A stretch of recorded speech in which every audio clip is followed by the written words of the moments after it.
It is indeed a pleasure to be here with you today because I'm going to be speaking to you about something I am extremely passionate about.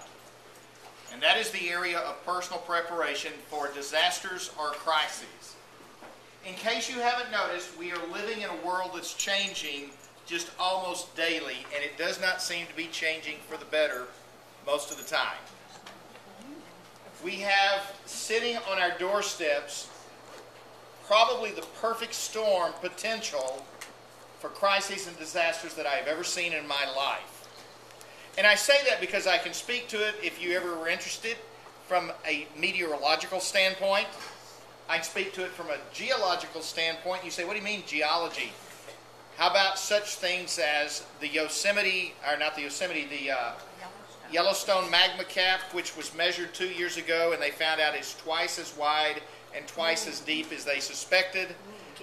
My brother is on the other side of the fence, as I call it, in the safety world. He is a risk manager with an insurance company, and he was telling me that insurance right now is more concerned about the New Madras Fault that runs up through Arkansas, Missouri, etc., and the Yellowstone magma cap than they are even about the San Andreas Fault.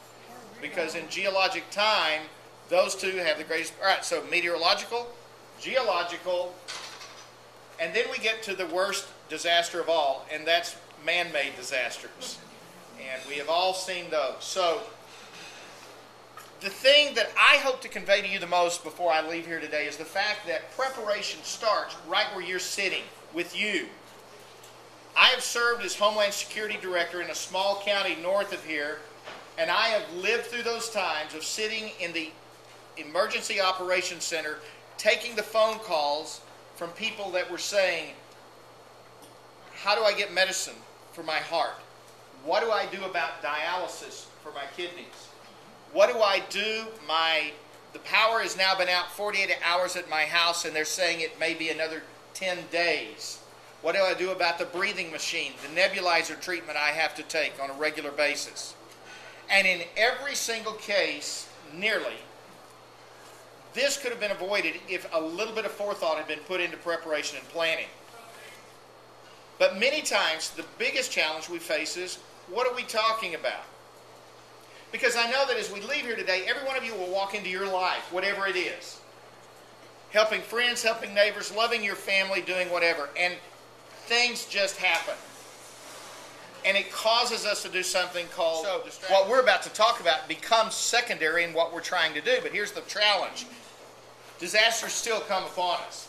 Emergencies still happen.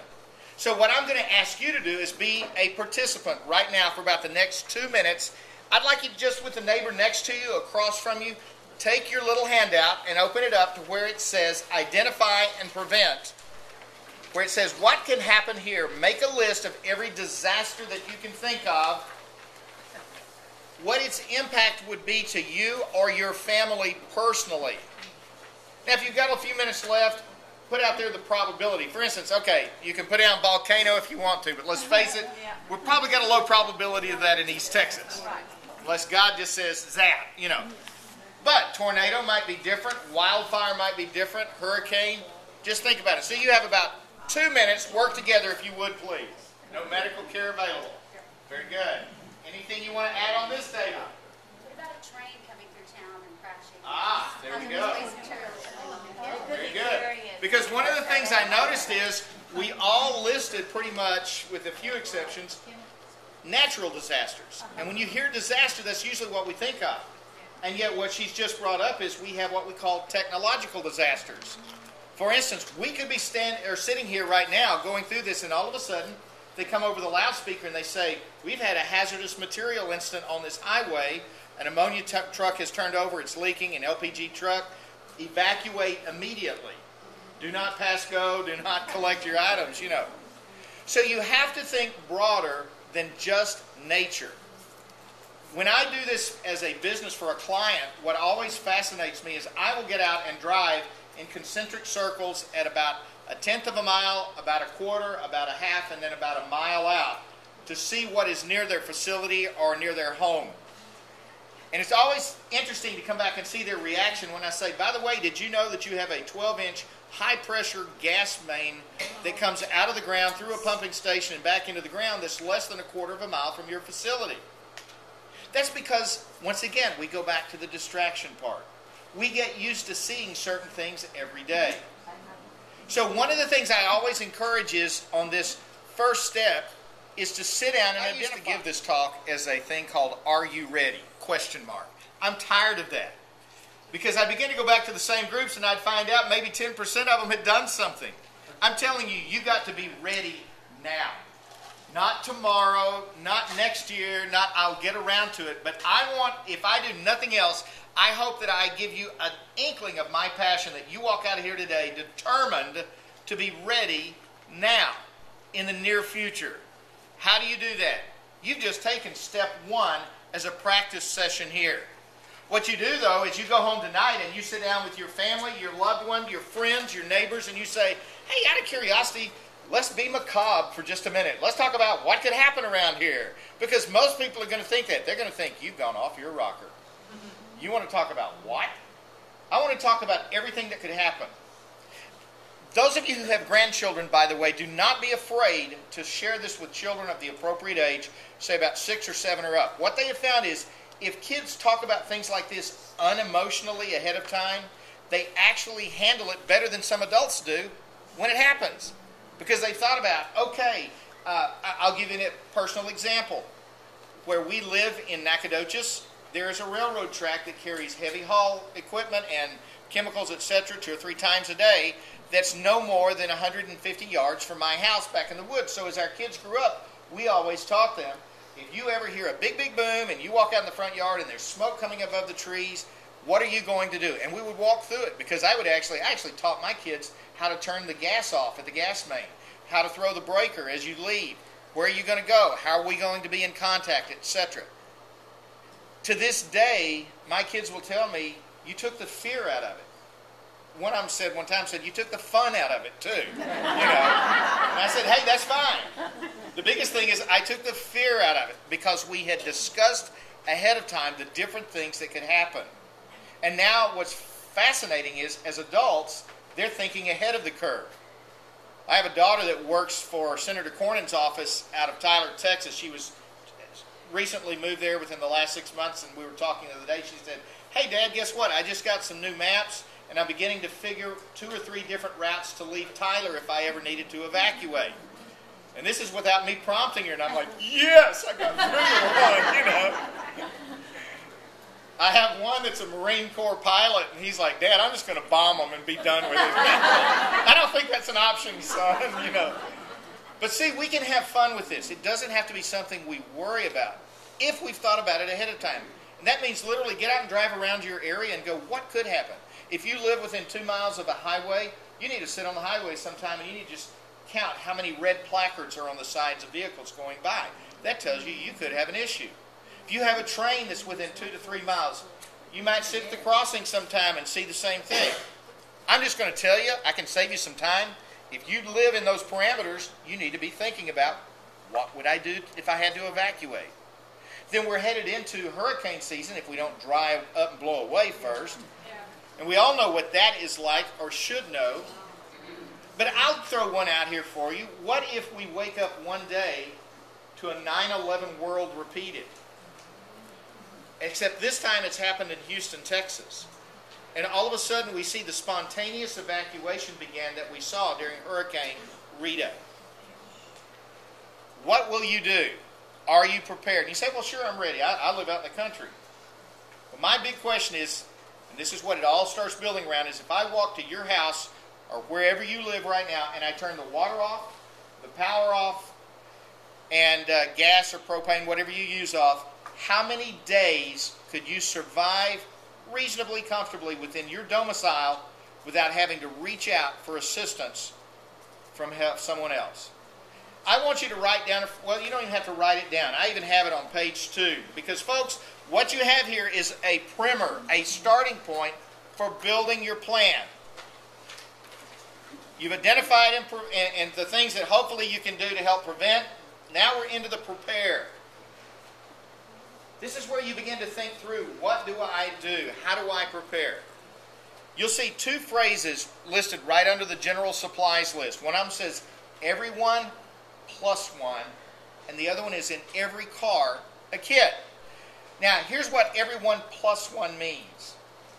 We, each of us in this room, should be able to reasonably support everyone within our household for a minimum of 14 days plus one additional person. Now, why one additional person? Well, we all know that it's going to be those people that are not going to be as smart as you, not as wise as you, not as active as you, and they're going to be knocking on the door going, I don't have any food, what do I do? By the way, some of you have seen that. If you haven't, talk to me. I have. I've seen it to where I ordered a truckload. Actually, the first day I ordered 2 truckloads of ice, water, and commodities into my county. Now, I'm going to tell you a little story you never heard, but it's the truth. I ordered that. Hurricane Rita had passed. I realized what had happened. Nacogdoches County was 95% without power. In this county, you were as bad or worse. I ordered those commodities through what's called a regional liaison officer, my contact at the Department of Emergency Management. Expected to have them on Sunday morning. Nothing showed up. Hello, where's my stuff? Bob, we ordered it. Sunday afternoon, no trucks. People are beginning to call because they've not done what you're going to be doing. So by that evening, I'm like, I call her up. It's a lady that I knew that highly respect professionally. I said, Carrie, where's my stuff? And she said, Bob, I can show you on the log. We've documented it's gone into Austin, la-da-da-da-da. All right. They finally show up Monday afternoon under police escort. Now, that's Monday. Fast forward to Friday of that week, one of the key officials for Texas Forest Service, which actually provided the back office for all of that. They're awesome people. He came by. He lived in our county. So I just thought I'd have a little fun. I said, Porter, I didn't feel the love, man. I ordered, commodities. We're starving. We're dying of thirst. Just picking at him. He got very serious. He said, Bob, you don't understand. We had 6 of the largest stationing teams that we can have at the Astrodome, and we were sending those caravans out, but they kept getting stopped and grab your attention that it starts with us individually. And we need to be ready to take care of everyone in our family plus one additional person. What does that mean? Well, you see references there. First of all, you start with water. Water is key. If you will remember back in recent history, in Haiti, when they had the earthquakes, those poor people are used to such substandard livings. Do you remember it took about 5 days before they began to have riots over water? In Chile, it took less than 48 hours. I wonder how long it would take if we really had a catastrophic disaster, or we had an elongated regular disaster. We made it for 14 days during Hurricane Rita. Out of curiosity, because I always am curious, I went 10 days without power. How many of you went longer than that? All right, hold your hands up. Hold your hands up. How long? It was 11 to 14, that 2 weeks. 2 weeks. 2 weeks? Okay. My friend was out without power for over 8 weeks. Okay. Very fortunate. Yeah, little hint. Those of you who have generators, make certain that those generators are being serviced regularly. Always. Go out and start your generator every month? Every 2 weeks. Every 2 weeks. Not only that, but I treat my gasoline as though I were going to store it for 2 years. I never put just regular gas. I treat it with gas treatment as though I were going to store it for 2 years, and I always try to rotate it every year. So yes, ma'am. Absolutely. You rotate the gas? Yes, ma'am, I do. What do you do with the gas with the gas? Well, I'll use the generator. I'll run it out of the generator, but I keep extra gas in cans in a safe location at the back of the property. I simply put that in the car, go down and reload the thing and treat it as though I'm storing it for 2 years. You need to check your gas tank occasionally. We had to replace the gas tank in ours this year. Already had to do that. You're right. So the point is, service your tools that you think you'll need. But let's go back to the basics. Water. Now what I'm holding up in front of you is a water purifier. I do not sell these. I have no vested interest in the company. But I do know that this is one of the few that I can get it in this size, which I keep in my Go Kit in my car. I can get it in a larger size for my home. It's gravity fed. Long story made short, this is one of the few that I trust. You need to know there's a difference, though, between a purifier and a filter. No A filter simply takes particulate like sand, grit, gravel, etc. out. A purifier actually treats it for viruses and bacteria. It's very difficult to find true purifiers. You can't find them. You don't have to, by the way. Let me tell you another alternate. Catch some of these sporting goods stores that have the collapsible 5-gallon jug. Buy 4 or 5 of those. Set them aside. Let's face it, in most cases, we at least have 15 minutes when a disaster occurs to do something. You pull those out, you fill them out of your tap water, you now have 15, 20, however many of those gallons of water set aside. Recognize that every city there is puts water in the overhead tanks overnight and then lets us use it during the day as it's gravity fed. If we lose power, like we did in Nacogdoches, and we lose our pumps to the lake, like we did in Nacogdoches, we rely totally on those overheads. They go dry, you go dry. So we have to think about that. Yes, ma'am. Those plastic cubes, the collapsibles, they disintegrate over time. Yes, ma'am. Everything disintegrates. Everything has to be checked. But that's a good place to start because it's cheap. And you can, I treat my gear, and I'm going to show you something else about food in a minute. I treat my gear like life insurance, like home insurance. I don't know how much you paid, but last year I paid a couple $1,000s to insure my home. I didn't use it. I didn't use it the year before, but it sure would have been nice if I needed it. I treat my survival gear the same way. I may spend a couple of $100s per year rotating things out. That's my life insurance because it may keep me alive someday if something happens. You need to do the same. And it does not have to break the bank. I want you to understand something. Today, whatever list you come up with, for instance, you see that general supplies list? Those are suggestions. Water's number 1. Food is number 2. Whether you buy canned goods, let's say you say, okay, I want to set up for 14 days, 2 meals a day for myself and whoever's in my house, everyone plus 1. You multiply it out and you say, here's how many cans of whatever I would need. Well, that doesn't mean you go down and break the bank by buying all those cans tomorrow. It means that next week when you go, you buy everything that you would normally buy, plus 1 additional can. And you begin to do this over a period of time. You simply set it aside in your go box or your go bag. Now, before long, voila, you have 2 weeks of disaster supplies. Mark the date that you got it on top so that you can rotate it out on a regular basis. And you're ready to go. Now, why do I keep saying 2 weeks? Well, we've already identified. Many of us in this room went 2 weeks without power, without the ability to cook. Folks, the 72 hours, I am a certified disaster planner. And when I went through that course, it was fascinating to me that nobody knows where the 72-hour number came from. Nobody knows who measured it. It was just kind of something somebody reached out there one day and said, 3 days, that's what we need. No, we don't. Not in today's world. You need at least 2 weeks. Now, what's interesting is, if many of you will think, everything I'm telling you, in most cases, you can go back 1 generation, maybe 2 in your family. It was a normal way of life, wasn't it? There was always water. There was always food and storage. What has happened is we have allowed the modernization of the world to invade our private life in the sense of, hey, honey, would you pick up a thing of hamburger meat on the way home? Hey, would you pick up a gallon of milk when you go to town? And we've allowed the just-in-time mentality to come back into our families. We need to go back to, at least in this part, preparation. So food, water, first aid, simple packages, make your own. Now, if you are like my 82-year-old mother and you're on medicines, she has a laundry list of them, this is where you need to begin to visit with your doctor. And you need to know which ones of these are life-maintaining versus which of these are comfort. I can't name the drug, but I do remember my doctors got really tickled when we had Katrina victims come through and we had to process them.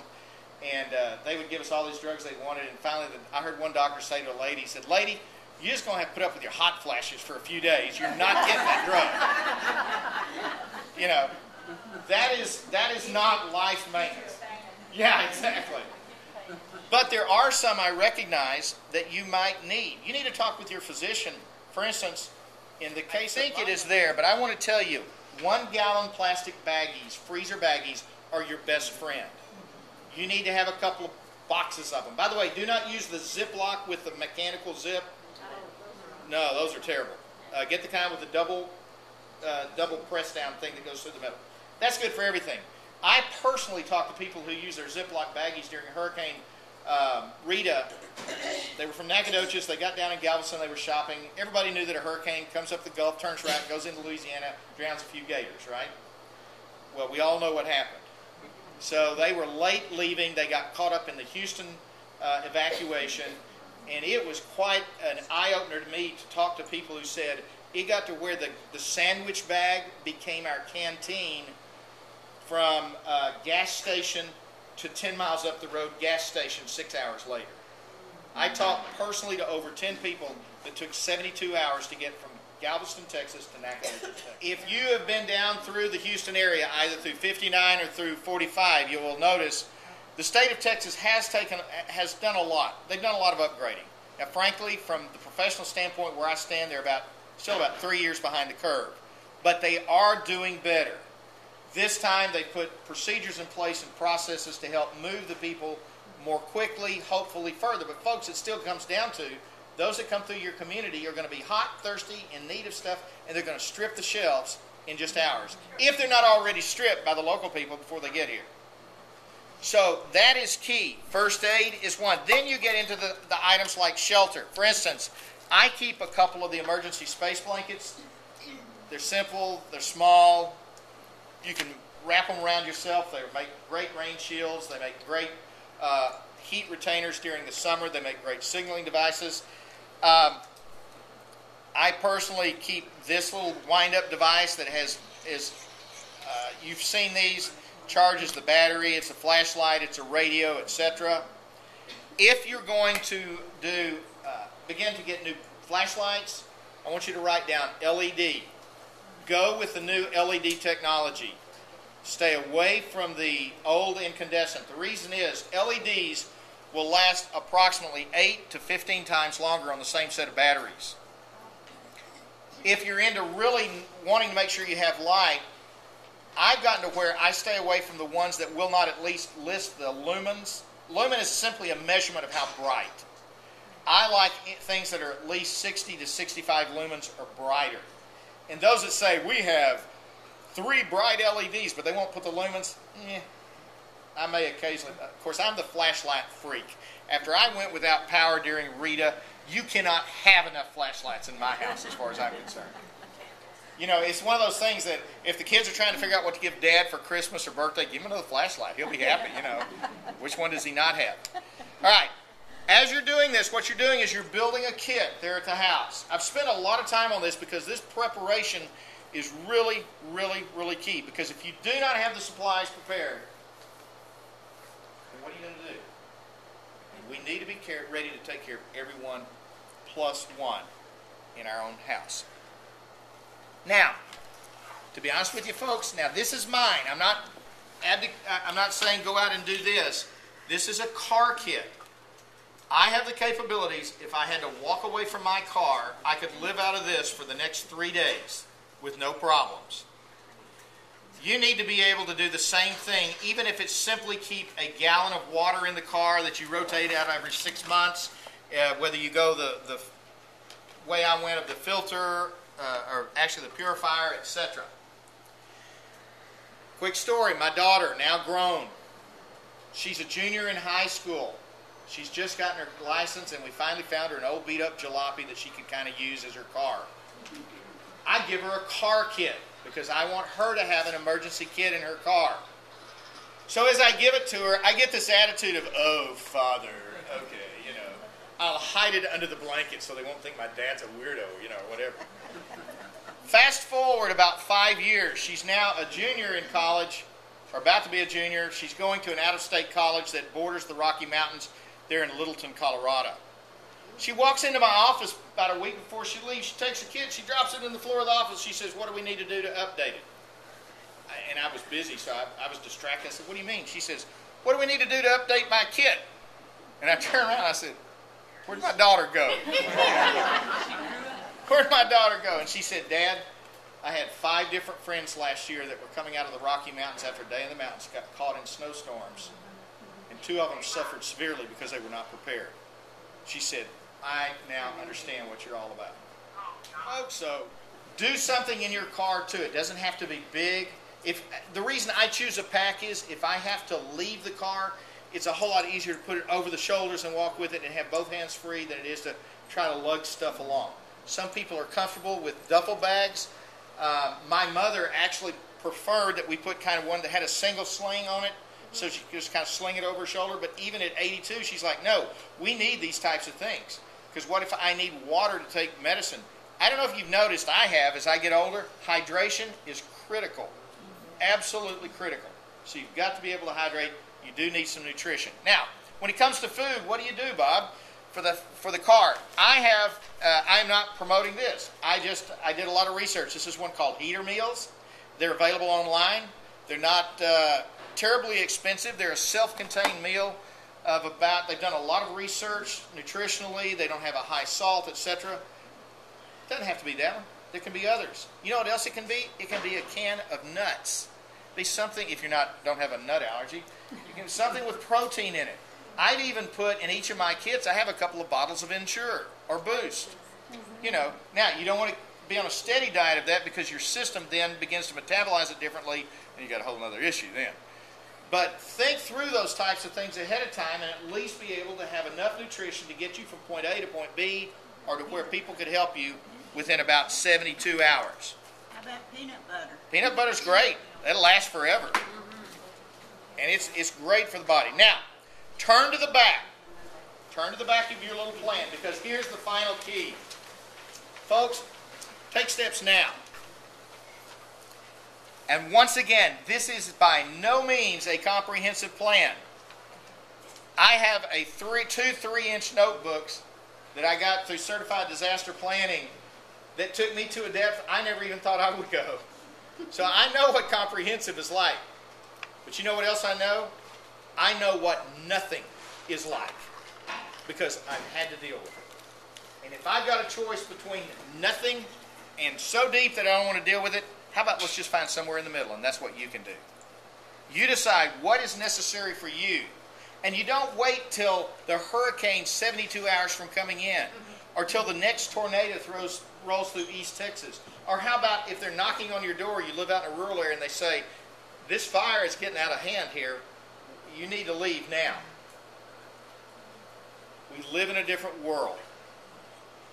If we're prepared ahead of time, we don't have to be as scared. We don't have to worry.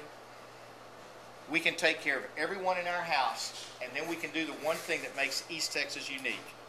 It's that +1. It's when we reach out and we minister into the lives of others that are around us because we have taken the time to be prepared.